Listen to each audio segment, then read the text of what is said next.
Welcome, first-year law students. You're jumping into our quick, no-nonsense explainer on the anatomy of an agreement, specifically looking at the Indian Contract Act of 1872. We're keeping this strictly to the essentials today, just the absolute core concepts you need to nail those exams. So what exactly makes an agreement in business law?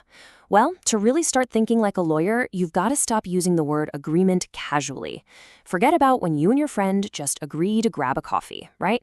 Because in the eyes of the law, an agreement isn't a friendly nod. It's a strict, step-by-step formula. And that is exactly what we're going to master right now. Let's look at Section 2E of the Indian Contract Act.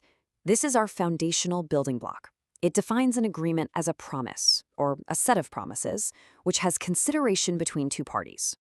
Now, if you're thinking that sounds just a bit dense, you're not alone. Let's unpack what that actually means in plain English.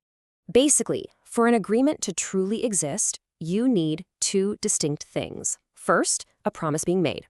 And second, there has to be mutual willingness or acceptance from both sides, which the law calls consideration. If you don't have a clear promise plus that mutual acceptance, you just don't have an agreement. It really is that straightforward.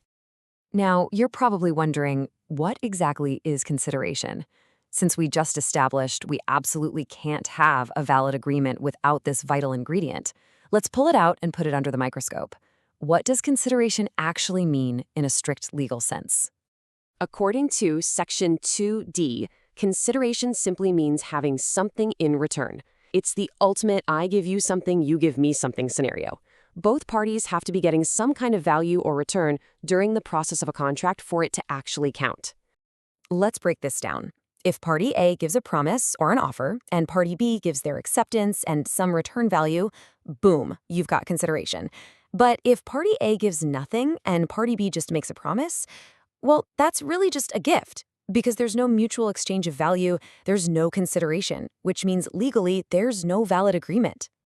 Okay, so we've looked at a valid agreement, but now that we know exactly what makes an agreement work, we have to look at the negative alternative, a void agreement. What happens when two people make a structurally perfect agreement, meaning they've got a promise and mutual consideration, but they're agreeing to do something illegal or against the law? That brings us to Section 2G. This rule steps in to state that if any agreements are made between parties that go against the law, those agreements are completely void. And void just means invalid from the very start. It's as if the agreement never even existed in the eyes of the court. You simply cannot enforce a promise to do something illegal, no matter how much consideration was exchanged. So let's put the puzzle pieces together. If you have a valid agreement with proper consideration and it isn't voided by being illegal, it evolves into its final form, a contract. Basically, a contract equals an agreement plus enforceability by law. And Section 2H proves this exact formula. It provides the ultimate equation for business law. A contract equals an agreement plus enforceability by law.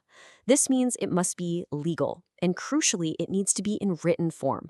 That written form is what makes the agreement truly enforceable if you ever have to stand in a courtroom.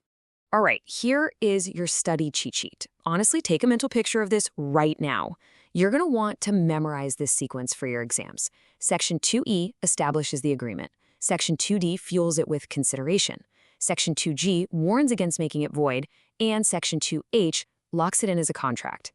If you can explain this flow, you have absolutely got the foundations of business law down. So as we wrap up, I want to leave you with a quick question to test your new legal mindset. Would the agreement you made today actually hold up in court?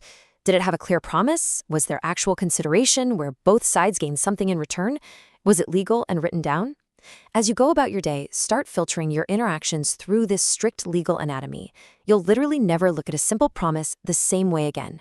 Thanks for checking out this quick study guide, and happy studying.